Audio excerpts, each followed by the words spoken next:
마가복음 9장 38절부터 40절 말씀을 다 같이 봉독하겠습니다.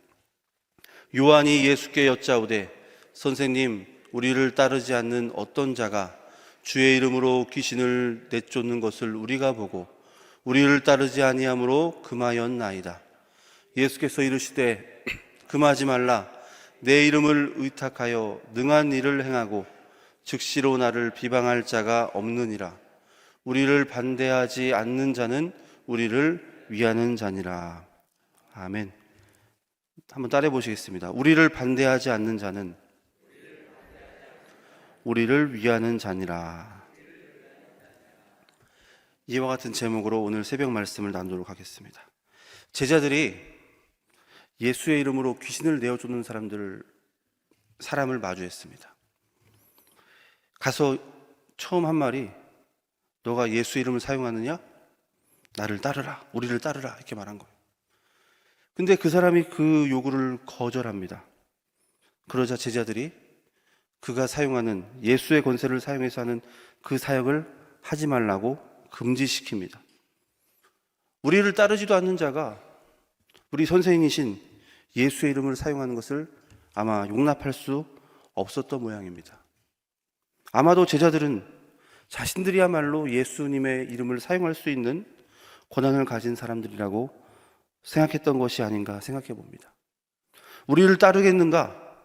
그러지 않을 것이라면 그 이름을 사용하지 말라 하면서 즉시 배척의 대상으로 여긴 것입니다. 하지만 예수님께서는요, 이 똑같은 상황을 바라보시면서 제자들과 전혀 다른 말씀을 하십니다. 우리를 반대하지 않는 자는 우리를 위하는 자다. 즉, 주님을 반대하지 않는다면 다 우리의 아군이다 라는 말씀을 하신 것입니다. 굉장히 폭넓은 기준이죠. 우리를 따르는 사람만이 우리의 아군입니다. 우리 편입니다. 이렇게 말한다면 어쩌면 우리 편이 될 수 있는 수많은 사람들을 배척하는 결과를 맞을 수 있습니다. 하지만 주님을 반대하지 않는다면 다 우리의 편이다 라고 한다면 얼마나 많은 사람들이 우리의 편이 될 수 있겠습니까? 폭넓은 기준으로, 협소한 기준으로 바라보면서 나의 말을 따르겠는가? 내 말을 들어주겠는가? 그러지 않는다면 넌 우리 편이 될 수 없다. 이것이 아니라 너가 하나님을 반대하지 않는다면 너와 나는 하나일 수 있다라고 예수님이 말씀해 주시는 것입니다. 내가 사람을 바라보는 기준은 어떤 기준입니까? 나를 따르는 사람만이 아군입니까?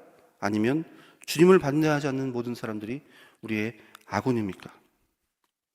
우리 편에 대한 복음적인 기준을 깨닫는 그런 시간 되기를 소원합니다. 예수님과 제자들의 불일치에 대해서 한번 나눠보겠습니다. 제자들과 예수님의 생각이 이처럼 명백히 엇박자를 이루고 있습니다.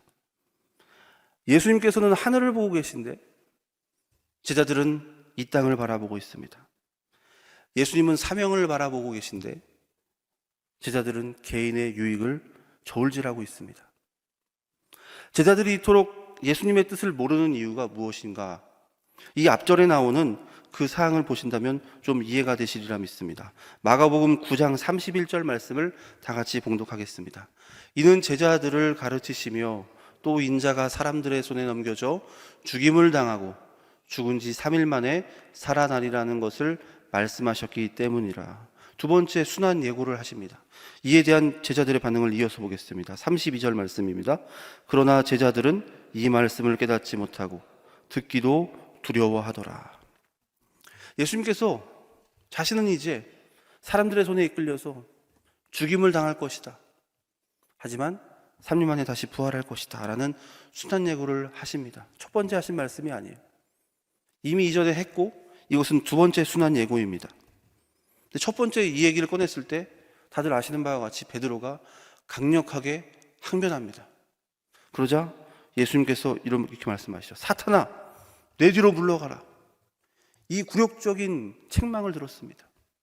그러니까 아마 제자들도 다 기억하고 있을 거예요. 저거 분명히 예수님이 또 하신 말씀인데 또 하시는구나. 무슨 말인지 듣고 싶지 않을 겁니다. 근데 아무리 듣고 싶지 않아도 들리는 말이 있죠. 내가 죽임을 당할 것이고 3일 만에 부활할 것이다. 듣기 싫고 이해할 수 없는 말입니다. 3일 만에 부활한다는 것이 과연 무슨 말일까? 마음 같아서는요, 아마 베드로처럼 그런 말 하지 말라고 항변하고 싶었을 겁니다. 근데 얼마 전에 베드로가 크게 박살나는 것을 본 제자들이 감히 그렇게 하지 못합니다. 그렇다고 물어보자니 마음이 내키지 않는 것이죠. 진실을 마주할 용기가 나지 않았던 것입니다. 왜 제자들은 그 진실, 사명을 마주하기가 두려웠을까요? 한번 생각해 보기 원합니다. 평범하고 보잘것없는 그 제자들 자신들, 예수님이라는 걸출한 영적 지도자를 만난 덕분에 지금 많은 사람들의 환대 가운데 있습니다. 예수님의 후광 효과를 톡톡히 보고 있는 입장이라는 것이죠. 그리고 자신들이 봐도 예수님이라는 분은 보통 분이 아닙니다. 능히 이 세상의 흐름을, 이 세상을 바꿀 수 있는 그런 영웅 같은 분이라고 보여지는 것이죠. 그런데 그분이 바로 아무 보잘것없는 나를 자신의 곁에 두시고 제자로 삼아주셨습니다. 이것이 얼마나 큰 일생일대의 기회겠냐는 것이죠. 이 예수님을 통하여서 우리 역시나 우리의 이름을 드러낼 수 있겠구나. 근데 자꾸 예수님께서는 죽음을 입에 올리십니다. 얼마나 마주하고 싶지 않겠냐는 거예요.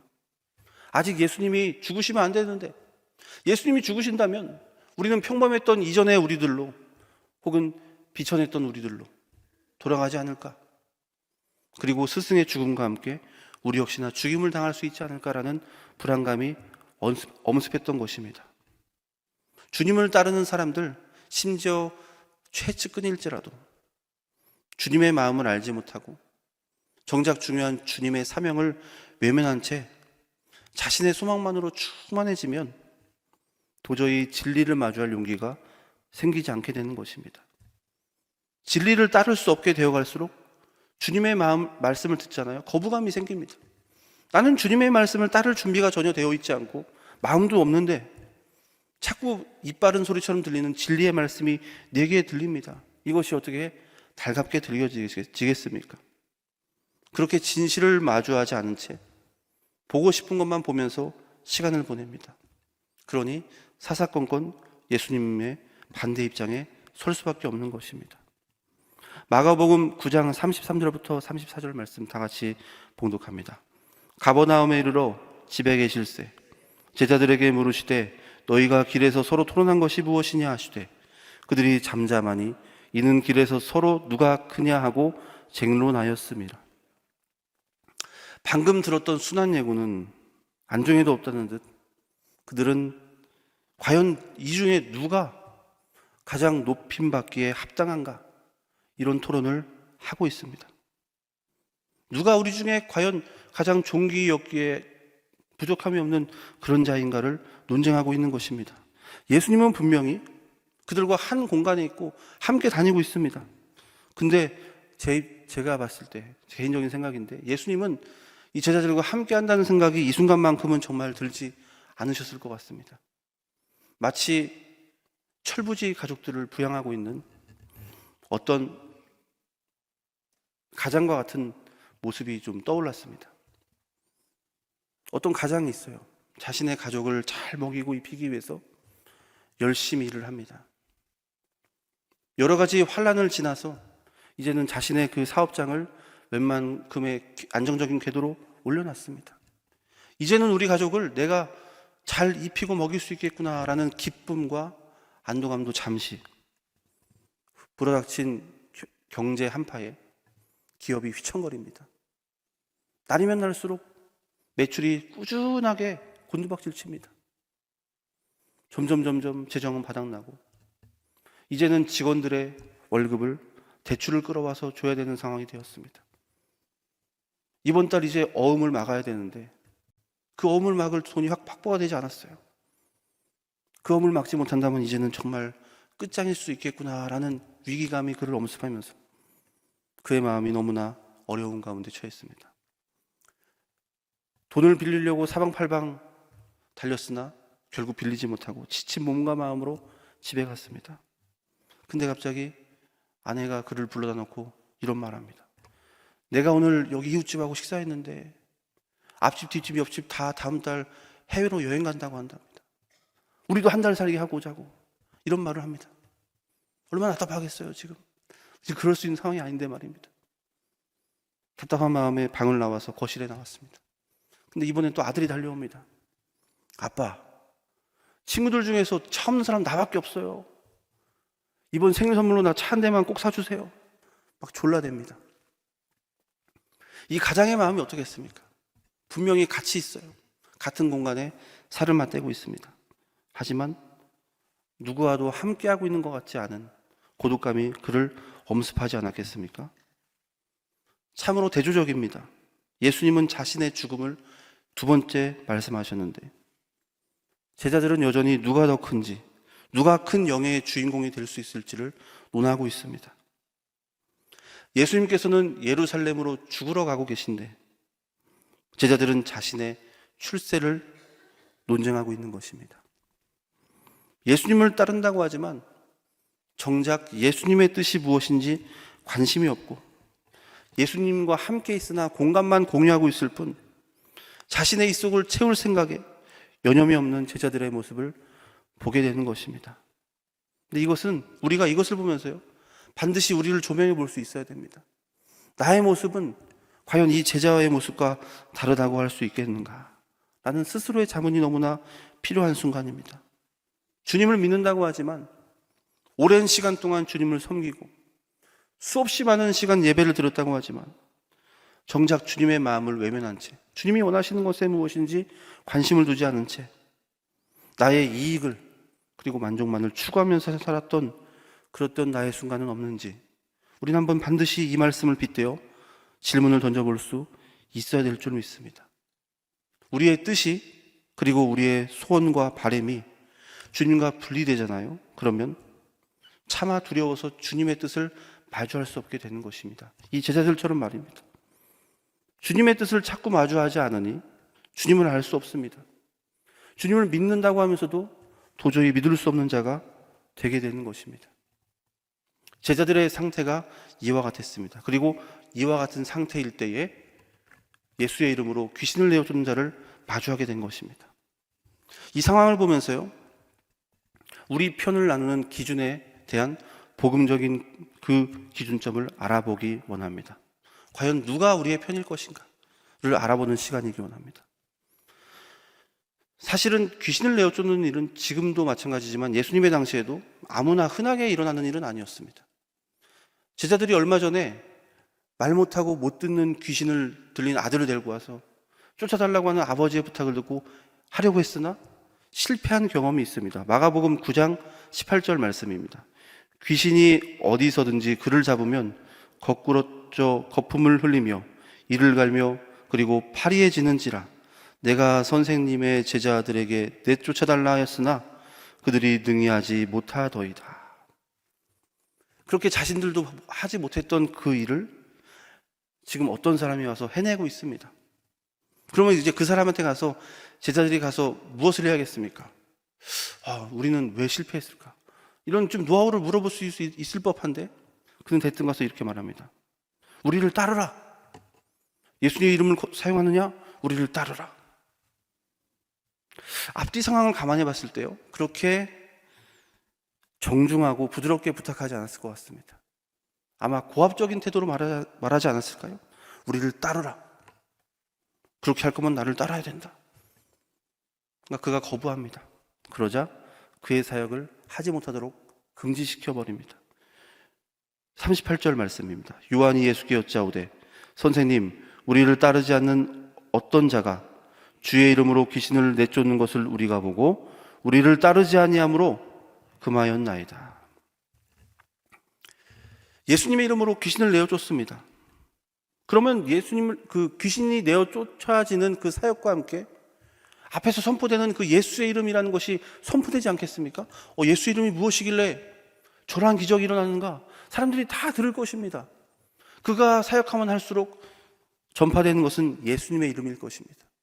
어떤 면으로 봐도 그것은 칭찬받아 마땅한 것이지 그렇게 배척당해 마땅한 일이 아니라는 것입니다. 그 사람을 왜 제자들이 그토록 적대시 대했을까? 성경에 기록되어 있지는 않습니다만 아마 자신들은 해내지 못한 일을 그가 손쉽게 행하자, 위기감과 질투심을 느꼈으리라 추측이 됩니다. 왜냐하면 그들은 앞서 말한 바와 같이 여기 있는 함께하고 있는 이 제자들 중에서도 이 사람 아닌 내가 큰 사람 되고자 소망하는 자들이었습니다. 이 사람보단 내가 더 크기 원합니다. 이 사람보단 내가 주님께 더 사랑받기 원합니다. 소위 예수님의 이름을 힘입어서 덕 좀 보려는 사람들이 다 몰려있는 것이죠. 예수님의 사역을 원한다기보다는 자신의 이익에 관심이 있는 자들입니다. 근데 그런 와중에 우리도 못해낸 일을 해내는 자가 나타났습니다. 순수한 마음으로 그를 칭찬하고 격려할 수가 없었던 것이죠.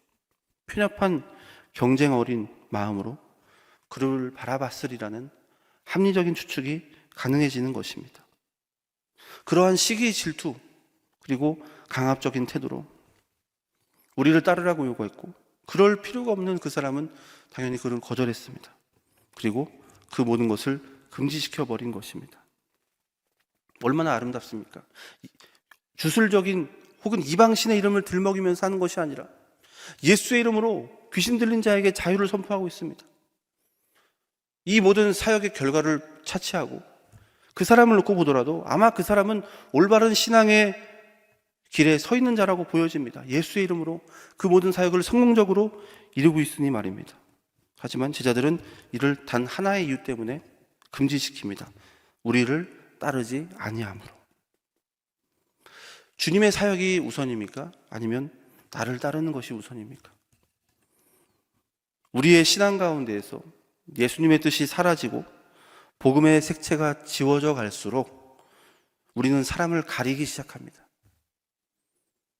관계를 맺는 그 문턱을 한없이 끌어올립니다. 아무나 넘어올 수 없게 만드는 것이죠. 나를 따르느냐? 너는 내 말을 들을 것이냐? 너는 내 마음에 거슬림이 없이 할 것이냐? 이런 조잡한 기준들이 하나님의 뜻을 대체하게 되는 것입니다.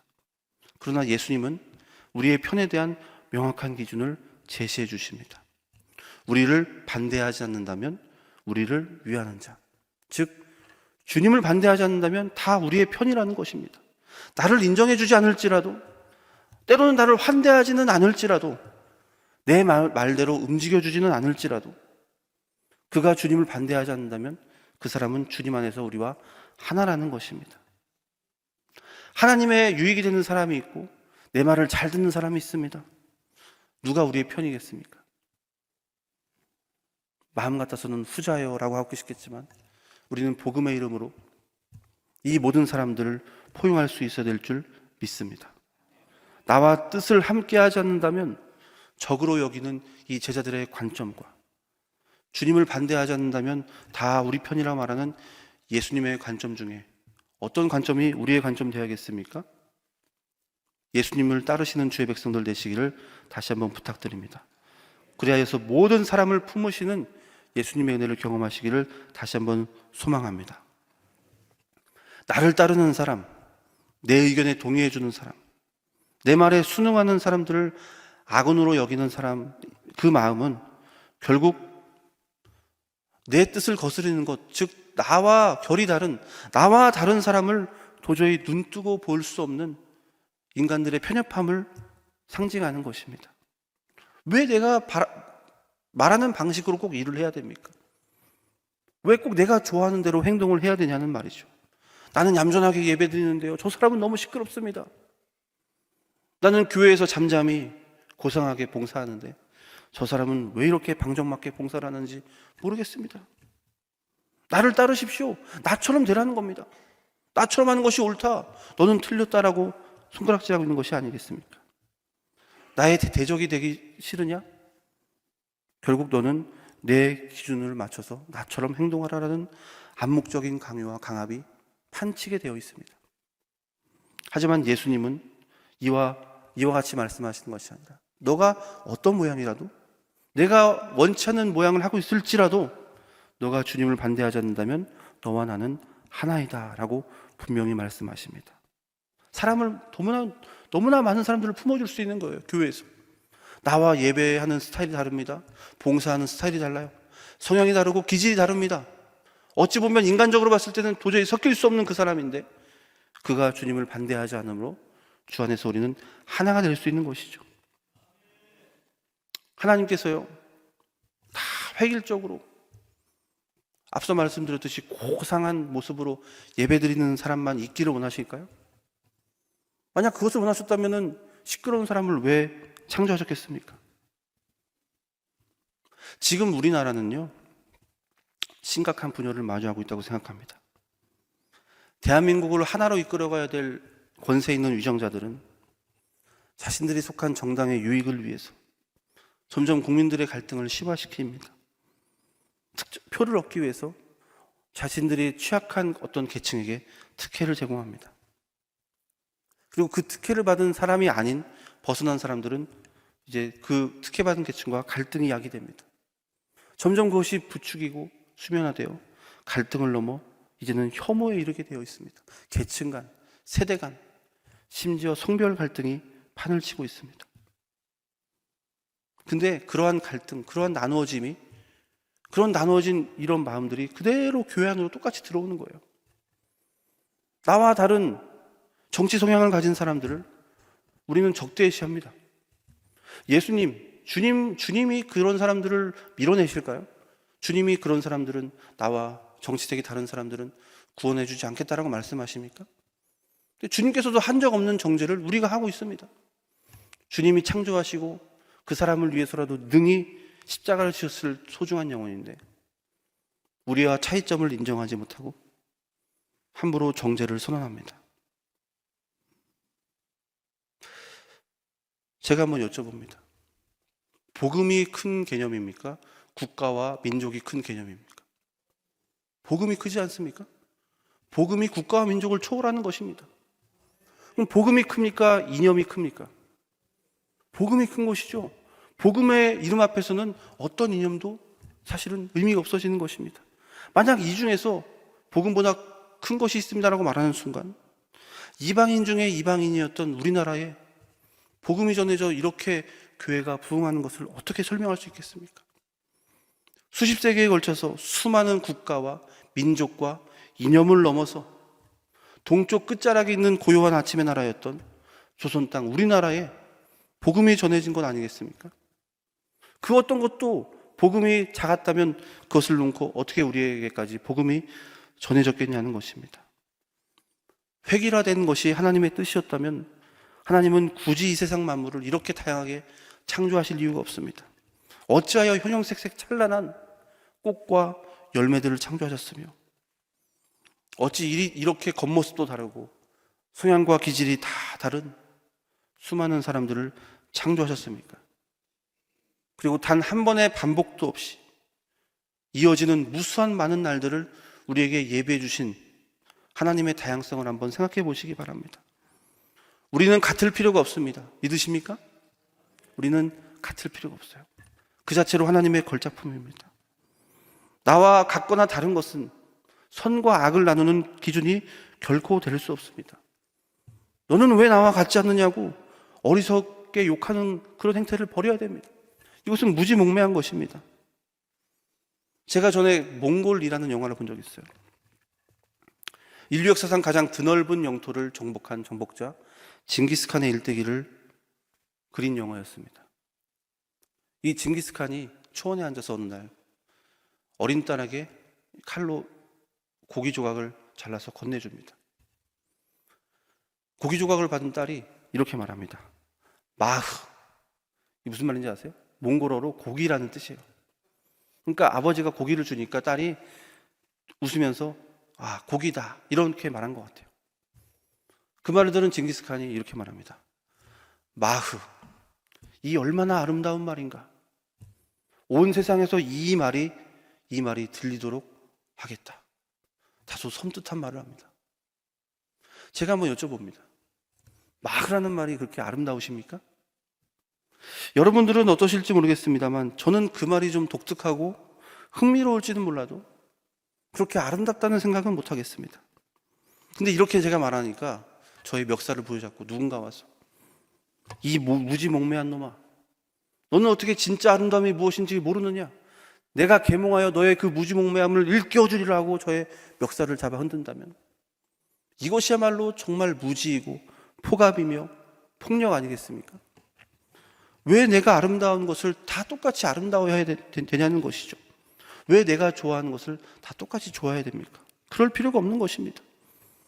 하나님의 창조적인 발상으로 인해서요, 여기에 계신 분들은 인류의 역사상 한 번도 존재하지 않았던 유일한 존재로 이 자리에 서 있는 것입니다. 수많은 날 동안 같은 날은 전혀 없었고요. 하늘을 바라보십시오. 맨날 같은 하늘 같지만 인류 역사상 이 세상이 창조된 그 순간부터 오늘 이 순간 같은 하늘 모습은 없었다는 것입니다. 어떤 사물을 보면서요, 그 사물에 대한 평가가 같아야 되는 것이 아니라는 겁니다. 지금 이 순간 성도님께서는 저의 얼굴을 보고 계십니다. 하지만 저의 얼굴을 같은 모양, 같은 형태로 다 인식하고 있다는 증거는 없는 겁니다. 빨간색을 보면서 우린 다 같이 빨간색이라고 말할 수 있을지 모르겠습니다만 같은 색상, 같은 명도, 같은 태도로 다 받아들이고 있는지 우리는 결코 할 수 없습니다. 같은 시간, 같은 대상을 똑같이 바라보고 있으나 똑같이 인식한다고 확신할 수 없는 우리의 한계를 망각한 채 어찌 우매하게도 나와 같지 않냐고 성급히 거부감을 표시할 수 있겠냐는 것입니다. 예수님은 자신을 반대하지 않는 모든 사람들을 다 우리의 편으로 안아주셨습니다. 심지어 불신 영혼에게도 하나님은 여전히 같은 은혜를, 기회를 주고 계신 것입니다. 나를 반대할지라도, 내 뜻을 들어주지 않았을지라도 하나님을 반대하지 않는다면 주 안에서 하나일 수 있습니다. 내 마음에 들지 않아도 됩니다. 왜 꼭 내 마음에 다 들어야 되겠습니까? 바꾸려고 하지 마십시오.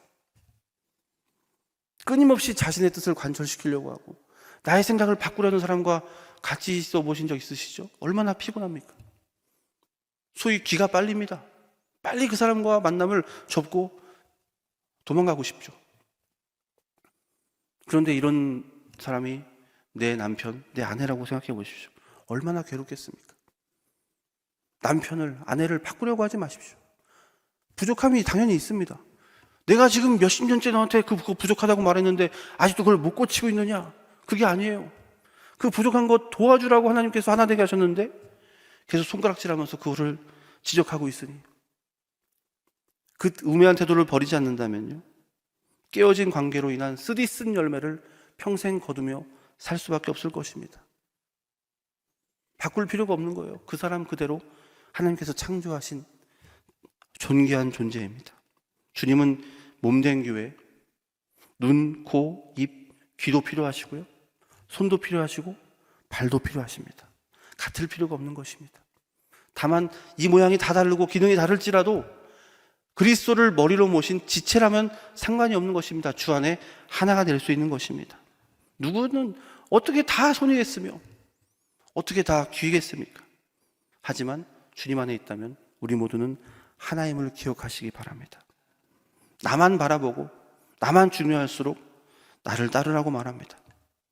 나와 같지 않냐고 손가락질을 하게 될 수밖에 없으며 나와 같지 않다는 이유로 무고한 사람들을 배척하고 탄압할 수밖에 없습니다. 하지만 주님을 바라볼 때에 다른 사람들을 온유함으로 인정하고 주님 안에서 하나 이룰 수 있음을 기억하시기 바랍니다.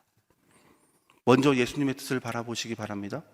제자들이 무너졌던 순간은 예수님의 뜻을 바라보지 않았기 때문입니다. 제자들처럼 예수님의 뜻을 차마 똑바로 쳐다볼 수 없는 지극히 이 땅에 안주한 현실주의자가 되어서는 안 됩니다. 현실에 발을 딛고 있으나 장차 반드시 도래하고 임재하고 말 하나님의 나라를 고대하는 신앙의 기상이 우리 가운데 사라지면 안 됩니다.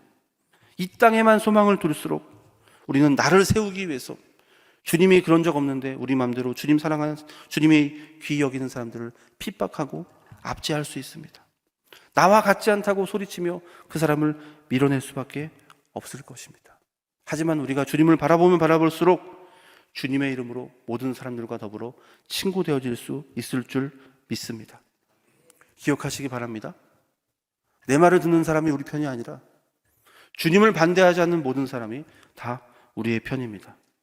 이 예수님의 가르침을 기억하시면서 가능한 한 모든 사람과 더불어 화목을 이루시는 주의 백성 되시기를 주님의 이름으로 축원드립니다. 기도하겠습니다. 사랑과 은혜가 풍성하신 좋으신 하나님, 주님의 은혜와 사랑을 감사드립니다. 할 수 없는 죄인이 주의 은혜로 말미암아 살 소망을 얻었습니다. 하나님, 주께서 나를 죄인 되었을 때에 용납해 주신 그 사랑을 본받아 많은 사람을 더불어 사랑하며 품기 원합니다. 그럴 수 있는 은혜를 우리에게 허락하여 주시옵시고, 주의 뜻과 상관이 없는 갈등에 빠져 고통당하는 날 없도록 주께서 매 순간마다 우리를 붙잡아 주시옵소서. 예수님의 이름으로 기도했습니다. 아멘. 주기도문 하심으로 예배 마치겠습니다. 하늘에 계신 우리 아버지여, 이름이 거룩히 여김을 받으시오며 나라가 임하시오며 뜻이 하늘에서 이루어진 것 같이 땅에서도 이루어지이다. 오늘 우리에게 일용할 양식을 주시옵고, 우리가 우리에게 죄 지은 자를 사하여 준 것 같이 우리의 죄를 사하여 주시옵고, 우리를 시험에 들게 하지 마시옵고 다만 악에서 구하시옵소서. 나라와 권세와 영광이 아버지께 영원히 있사옵나이다. 아멘. 우리 다 같이 기도의 제목 놓고, 또한 우리 교회의 부흥과 발전을 위해서 다 같이 주의 성호 3번 외치시고 통성으로 기도하시겠습니다. 주여, 주여, 주여.